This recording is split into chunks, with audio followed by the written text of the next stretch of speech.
ተቃውሞ በተለያዩ ዩኒቨርሲቲዎች እንደቀጠለ ነው። ከሰሞኑ ብርሃኑ ነጋ ያጸደቀው አዲሱ ረቂቅ አዋጅ ከብዙዎች ትችት እያስከተለ ይገኛል። በተለያዩ ዩኒቨርሲቲዎች ላይ የተለያዩ ተማሪዎች ተቃውሟቸውን እያሰሙ ይገኛሉ። ውሳኔው ተቀባይነት የለውም ሲሉ እየሞገቱ ይገኛል።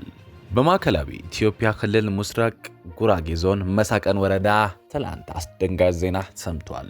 ብዙዎቻችሁም ምንድነው የተፈጠረው ምንድነው ያላችሁ በውስጥ መስመር ስትጠይቁ ነበረ። 7 ሰዎች የአንድ ቤተሰብ አባላትም ህይወታቸው ማለፋቸው ሰምቷል። ብዙዎች አዲሱ ከመጣው ቫይረስ ማብሬክ ቫይረስ ጋር እያገናኙት ይገኛል። በዚህም ጉዳይ ዝርዝር ይዘናል።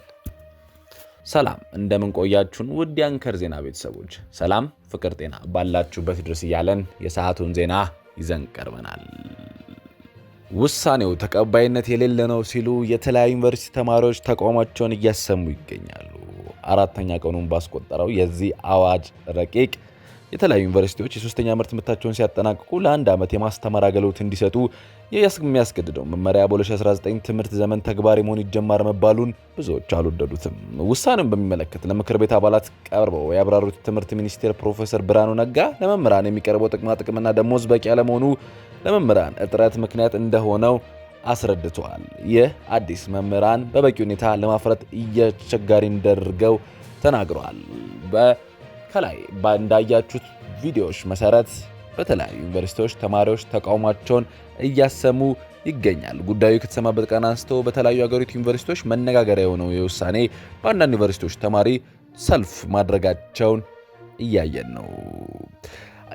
በርካታ ዩኒቨርሲቲ ተማሪዎች ስለ ጉዳዩ ለማናገር እንደተረዳ ነው ጉዳዩ በሚዲያ ላይ መሰማት በቀር በአሁኑ ሰዓት 3ኛ ዓመት ትምህርታቸውን መከታተል የሚገኙ ተማሪዎች የሚቀጥሉ ዓመት የማስተማር አገልግሎት ስለመስጠታቸው ከዩኒቨርሲቲያቸው በኩል የተገለጻቸው ነገር የለም። ሐዋሳ፣ ባህር ዳር፣ ወለጋ፣ አምቦ፣ ደምቢዶሎ፣ ወዳላቦ፣ ወላይታ ሶዶ፣ ድሬዳዋ፣ ሐዋሳ፣ ደብረ ብርሃን እንዲሁም አርባ ምንጭ ዩኒቨርሲቲዎች ያናገርናቸው ተማሪዎች ጉዳዩም የመደንገጥ መስማታቸውን ገልጸው ውሳኔውን ግራ አጋቢ ሲሉ ተደምጠዋል። ብዙዎች የትምህርት ቤቱ ዋና ሄዶች ጋር በመሄድ ሰልፎችና ድምጻቸውን ለማሰማት እያሞከሩ ይገኛሉ። በጉዳዩ ላይ ጥርት ያለ የሰማነው ነገር የለም። እንዴት እንደምናካሄድ ሰርቪሱን በምን አይነት መንገድ እንደምንሰጥ ያወቅነው ነገር የለም። ጉዳዩ ግራ ያጋባል። ቢያንስ ለቤተሰቦቻችን ማሰብ አለባቸው ሲሉ ዩኒቨርሲቲዎቹ ተደምጠዋል። ቃላቸውን የሰጡን ዩኒቨርሲቲ ተማሪዎች ውሳኔውን እንዲሰሙበት ከተደረገበት ጊዜ በተለያዩ ዩኒቨርሲቲዎች ያለውን የሰላም ሁኔታ እንዲሁም ከትምህርት ቆይታቸው ርዝመት አንጻር የማቅረብ ጉዳዩን ተቀባይነት የሌለው ሲሉ ገልጸዋል። መሀል ላይ ገብተን ነው የተነገረን። ይህ ሐሳብ የመጣው አማራጭ እንኳን ማየት የማንችልበት ሁኔታ ላይ ነው ውሳኔው የሰማነው። 1 ዓመት ቀልድ አይደለም። ለኛ በጣም ቅሬታ አለን። ካለው ሀገራዊ ነጻ አንጻር ክልል ሄዳችሁ ታስተምራላችሁ የተባለው ነገር ተቀባይነት የለውም። ሰላም የሰፈነበት ሁኔታ ላይ አይደለም ያለነው። ማህበረሰብ ዓለም አቀፍ ግዴታ መስጠቱ ግዴታ ነው ከተባለም እንደ አማራጭ የትምህርት ቤት ቆይታችን ጨርሰን ካጠናቀም በኋላ ቢሆን የተሻለ ነበር። የግዴታ 3ኛ ዓመት ላይ ከተባለ 1 ዓመት ሙሉ ሌላ ቦታ ውለን ድጋሚ ወደ ትምህርት ልንመለስ ነው። ይህ ደግሞ አግባብ አይደለም ሲሉ ይሰማሉ። በጉዳዩ ላይ ጥርት ያለ የሰማነው ነገር የለም። እንዴት እንደምንሄድ ሰርቪሱን በምን አይነት መንገድ እንደምንሰጥ ያወቅነው ነገር የለም። ጉዳዩ ግራ አጋቢ ሆኖብናል።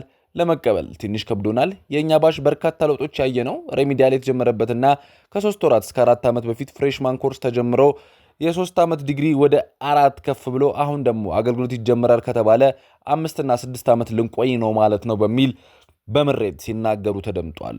ከትምህርት ዓለም ርቀን ድጋሚ ወደ ትምህርት ዓለም መመለስ ማለት ከባድ ነው። የዲፓርትመንት ኮርሶች ተያያዥ ኮርሶች ስለሆኑ 1 ዓመት መስክ ላይ ቆይተ በድጋሚ ወደ ትምህርት መመለስ የዩኒቨርሲቲ ቆይታችንን ከባድ ያደርግብናል። ሞጫ ፈተና ያለብን ከመሆኑም አኳያ የንባብ ጊዜያችንን የሚያጣብብ መሆኑን ለመቀበል ከብዶናል። አገልግሎቱን ብንቀበለው እንኳን ለምሳሌ የሕክምና ተማሪዎች ኢንተርንሺፕ እየወጡ ነገር ግን የሚመረቁት ዓመት አይገፋም። የኛም ቢሆን ደስ የሚለን ተመሳይ መንገድ ነው። ታስተምራላችሁ ከተባለን እንኳን የትኞቹ ተማሪዎችና ምን አይነት አቅም ደረጃ ላይ ያሉት ያስተምራሉ የሚለው ገልጽ አይደለም ብለዋል። ሁሉም ዩኒቨርሲቲ ተማሪዎች ለክረምት ረፍት 3 ወርን ከሰኔ ጀምሮ እስከ ነሐሴ እናርፋለን። ይህንን 3 ወር አገልግሎ በተባለበት ቦታ ሆነን አገልግለን በቀጣይ ዓመት ወደ ትምህርት መመለስ ነው የምንፈልገው፣ መፍትሄ ይሰጠን ሲሉ በተደጋጋሚ ሲጮሁ እየሰማን ይገኛል። ዛሬ ነገ ይመረቅልኛል ብለው የሚጠብቅ ወላጅም 1 ዓመት ተጨምሯል ስትላቸው ተስፋቸው እያጠረ ይመጣል። አብዛኛው ዩኒቨርሲቲ ተማሪ የደሃ ልጅ ነው። የደሃ ቤተሰብ ላይ 1 ዓመት መጨመር በጣም ይከብዳል። በምን አይነት መንገድ ነው ተገምግሞ በዚህ ሐሳብ ላይ እንደተደረሰ ባይገባንም ውሳኔው ደስተኛ አይደለንም። የምደባ ቦታችንም አሳሳቢ ነበር እየተባለ ነው። በዚህ ጉዳይ ተጨማሪ መረጃዎች ለማግኘት ትምህርት ሚኒስቴር ለማግኘት ሞክረን ነበረ፣ አልተሳካልንም። የተወደዳችሁ የአንከር ዜና ቤተሰቦች መረጃውን እየሰማችሁ አብራችሁን ስላላችሁ እናመሰግናለን። መረጃውን እየሰማችሁ ባላችሁበት ሁኔታም ላይክ፣ ሼር ማድረጋችሁ እንዳረሱ፣ ለቻናላችን እንግዳ ከሆናችሁ ሰብስክራይብ አድርጋችሁ ከአንከር ዜና እንድትወዳጁ ጋብዘናል። አሁን በዝርዝር ወደ ያዝናቸው መረጃዎች እናልፋለን።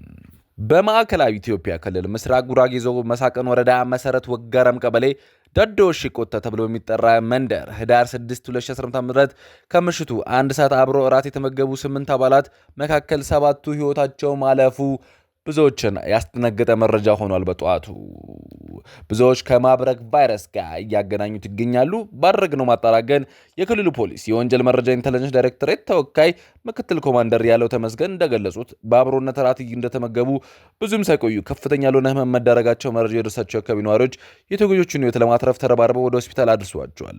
ቢሆኑም ከተጎዱ ቤተሰብ አባላት 3ቱ ማለትም 5 ዓመቱ መንግስት ኃይሉ፣ የ7 ዓመቱ መክበን ኃይልና የ17 ዓመቱ ተክለ ኃይሉ የተባሉ ወንድማቾች በዕለቱ ሆስፒታል እንደደረሱ ህይወታቸው አልፏል። የተቆሩት ተጎጆች ህይወታቸው ብክና ለማትረፍ ሐኪሞች ያለማቋረጥ ጥረት ቢያደርጉም የ14 ዓመቷ መቅደስ ኃይሌ፣ የ15 ዓመቱ ገብሬ ኃይሌ የሁለቱ እህትና ወንድም ህይወት ማትረፍ ሳይቻል ቀርቶ ህዳር 7 ቀን 2018 በምሽት 11 ሰዓት ላይ ህይወታቸው ያልፋል። የ1 ዓመት ከ7 ወሩ ህፃን ሲሳይ ኃይሌ ህዳር 9 ቀን 2018 ጠዋት 2 ሰዓት ላይ ህይወቱ ሲያልፍ የስድስቶቹ ሟች ልጆች አባት የሆነው አቶ አሊያበራ ህዳር 10 ቀን 2018 ሌሊት ህይወታቸው አልፏል። ፖሊስ የባለቤቷንና የስድስት ልጆቿን ህልፈት ለማወቅ ያልታደለችው ወይዘሮ ዳመነች ደንበል በሚኒሊክ ሆስፒታል በጽኑ ህመም ክፍል ውስጥ ሆና በሕክምና እየተረዳች መሆኑን አስታውቋል። ተጎጂዎቹ የተመገቡት ምግብ የተመረዘው በማንዴት የሚለው እውነታ ለማረጋገጥ የተፈጸመውን ድርጊት አጣርቶ እውነታውን ለማረጋገጥ ከምስራቅ ጉራጌ ዞን ከምሳቅን ወረዳ የተወጣጠ መመራ አጣሪ ግብረ ኃይል ተዋቅሮ ምርመራ መጀመሩን ተገልጿል። ኮማንደር ያለው ተመስገን የምርመራው ግብረ ኃይሉ ድርጊት የሌሎች እጅ ሊኖር ይችላል የሚል ጥርጣሬ 10 ሰዎችን በቁጥጥር ስር አውሎ ምርመራ እያጠራ መሆኑ ተገልጿል። ተጎጂዎቹ በዳግማዊ ምኒልክ ሆስፒታል ሕክምና መከታተላቸው የገለጸው ፖሊስ የሟቾች አስክሬን ምርመራ ውጤት እየጠበቀ መሆኑን ለዚህም ፍንጭ የሚሰጥ መረጃ እየፈለግን ነው ሲሉ ተደምጠዋል። የ8 ሚሊዮን ብር የበጀት ክፍተት አለብን፣ የፌዴራል መንግስት ድጋፍ እንሻለን፣ የትግራይ ክልል ፕላን ኮሚሽን አስታውቋል። በአገር አቀፍ ደረጃ መስከረም 1 2018 ጀምሮ የመንግስት ሰራተኞች ደሞዝ ጭማሪ እንዲያገኙ መደረጉ ይታወቃል። ይሁን እንጂ በትግራይ ክልል ያለው ወጥ ያሉና አፈጻጸም ብዙዎችን እያነጋገር ይገኛል።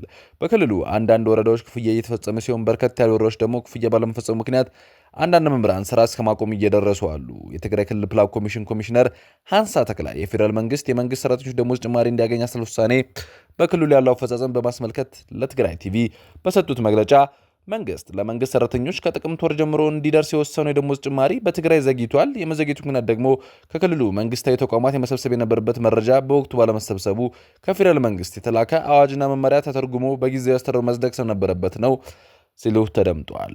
ሌላ ፈታኝ ማነቆ ለደሞዝ ጭማሪ በቂ የሆኑ ገንዘብ በፌዴራል መንግስት አልተመደበም። ክልሉ ከውስጥ ገቢ ነው ለመሸፈን እየጣረ ያለው።